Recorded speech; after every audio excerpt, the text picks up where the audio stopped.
kind of just gonna go and check on a place that we've been before. Somebody was mentioning this the other day in the comments and suggesting that I go here, and I was trying to explain that I had already actually, no insult obviously, that's a great comment and a great suggestion, it's a cool place, but I was trying to explain that I actually had been here, so I figured I'd just do a quick update video. And then, so we're near Huntington, Indiana, and we're on one of the reservoirs here. I think it's the Roush or something like that. And you can see that there's no sign to tell you where we are exactly, and I've just kind of parked here on the side of the road next to this farmer's field, and I don't know how much daylight I actually have left, so we're gonna try and make this pretty quick.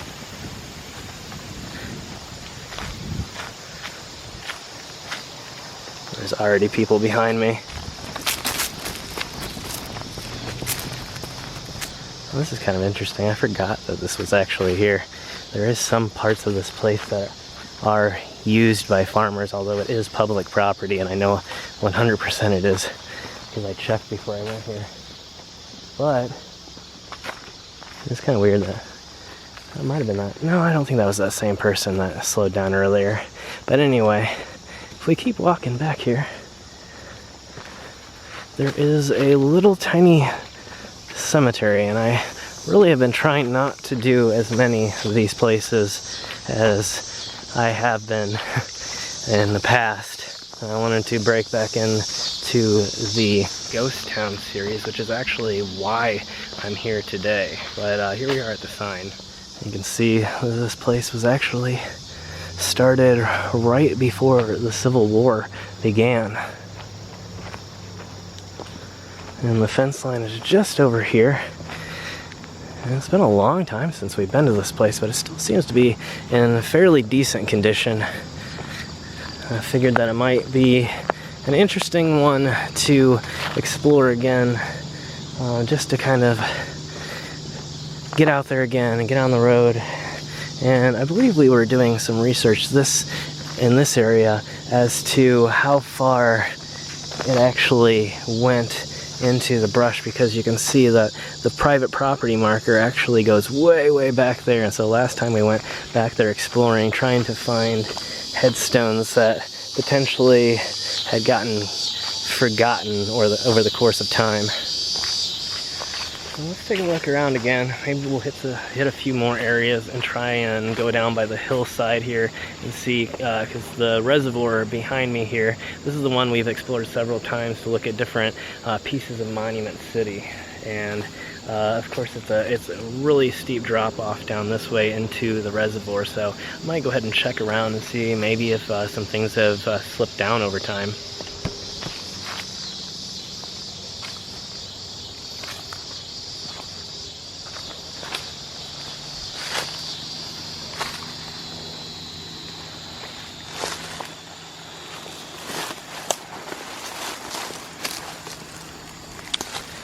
And again, these rocks always confuse me. Yeah, it definitely doesn't look like it's anything. But it's hard to tell, because if we continue on down here, there does appear to be a few things. But again, it's just so hard to tell. I don't know if that's anything or not. And I could continue all the way on down to the shoreline. I'm not seeing anything so far to make me want to do that, but it is 100% legal, and anything outside of this fence line is a public park. So there shouldn't be any issues whatsoever. We can see that there are some veterans here. More than likely some people that fought in the Civil War. We are in Indiana, so this would be in the Union territory. And of course, not all of these are examples of veterans, but some of them are just families that used to live in this area. But as you can tell, again, all the names are on the other side. It's just kind of interesting. I think it's probably more to do with the fact that, as you can see, there's a beautiful sunset, a great view, and so it's probably just a request. And I can't remember, I'll have to try and find the video. I don't really remember where the video is stored right now, but I don't remember this tree being fell the last time that I was here.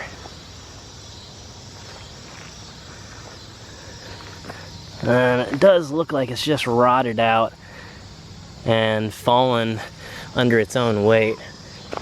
But as you can tell, like I said so many times, if any other section of it rots and cracks, then any one of these stones here could be in danger, especially right below here.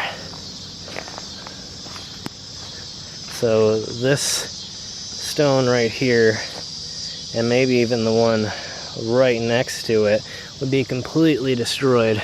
As you can tell, right above is probably several thousands of pounds worth of wood. So it would be not good for stones, not good for people. Yeah, just not good, period. It's actually scary enough that it makes me not really want to be under it myself. Especially today, there's been a lot of high winds, and so kind of makes me think that some of these storms recently may have been the culprit.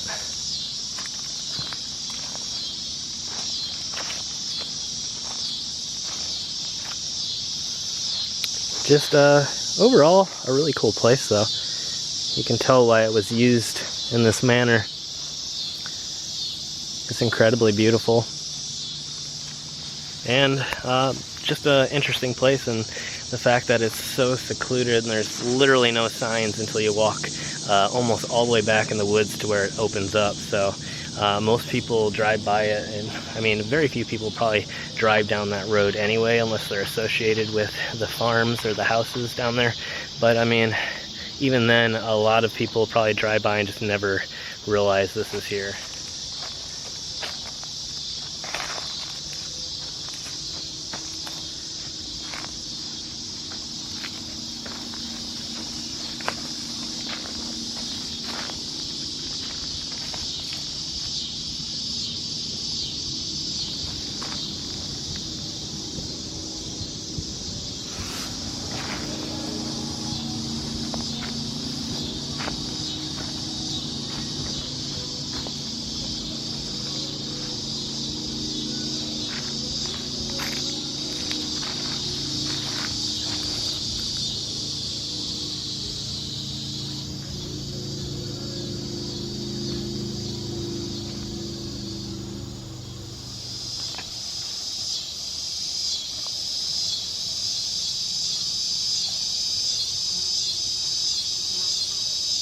So last time what I did, I might just take a quick look anyway, but last time we followed this fence line down, so you can kind of see that it's pretty new growth in this area. Some of the trees appear to be older, and some appear to have been planted, not planted, but have grown recently.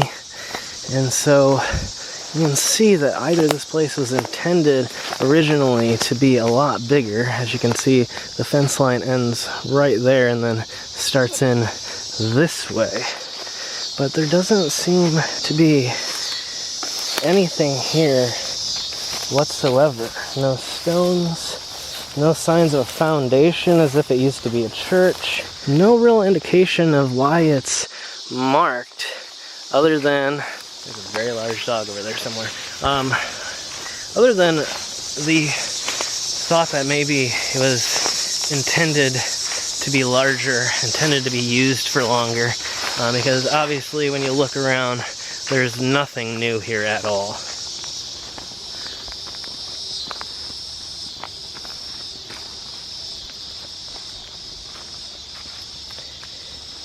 And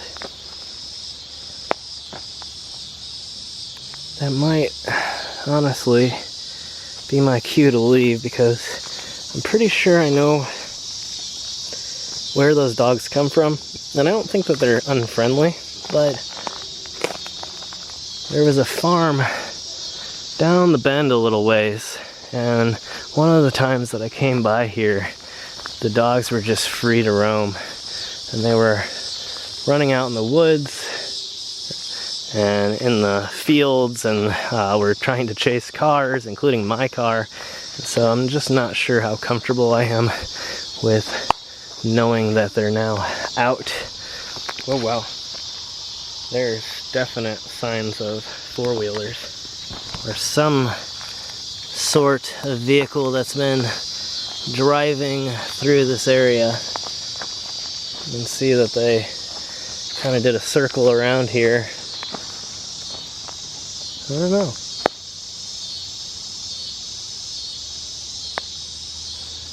But I don't have much time left before it's completely dark.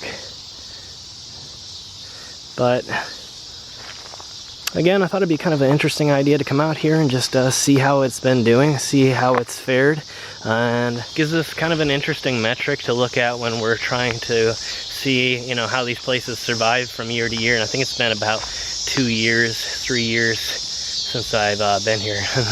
That same truck is driving around continuously to check on me. That's funny.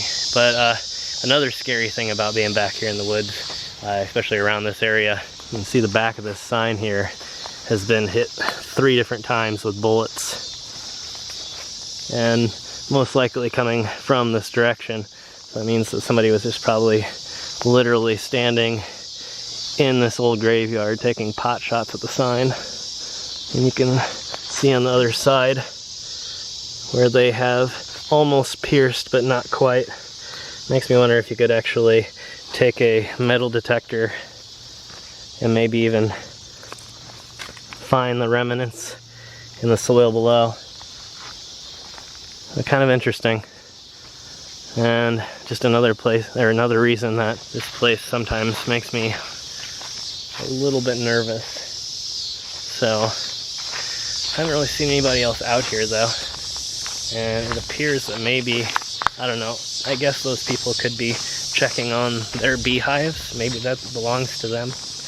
But again, I always kind of say, like, if you're really worried about it, you know, there's no reason not to come and ask. It's public property, and you're allowed to be here too. So if you think I'm doing something that I shouldn't, then come check it out and say something. I'd be more than happy to talk to people. But and the third reason, though, that I don't particularly like to be in this place after dark is the coyotes. It's a heavy coyote area, and from what I know, coyotes are actually a little bit more dangerous than wolves. So. But anyway, I've been doing a lot of filming today, a lot of ghost town filming. Some of it didn't turn out, so there's probably gonna be more stuff coming up later. But I did want to come out and at least get one episode in for y'all. I know it's been a while, and I apologize. Again, if this is the first time that you ever been to the 539 Productions channel, make sure to hit that subscribe button and make sure to turn those bell notifications on so that you don't miss any of the upcoming episodes, including some more ghost town episodes and all kinds of different things that we're going to be trying here over the next few weeks. But this has been our revisit to this particular cemetery, and I hope that you enjoyed it. Again, make sure to check out the second channel. Finally, we have 3 brand new episodes up on the second channel, and another one coming out soon. And maybe even part of today's adventure might make it onto that channel if I can't actually end up completing the episode or series that I've been trying to film today before I got to this place. So thank you all for watching. It's good to be back. I hope to be making a lot more of these. I'm hoping not to make any more compilations for a while, although there may be one that still comes out. So please forgive me if you're getting tired of watching older content, but I'm working on getting things back moving and back on track. Thank you all. See you in the next adventure.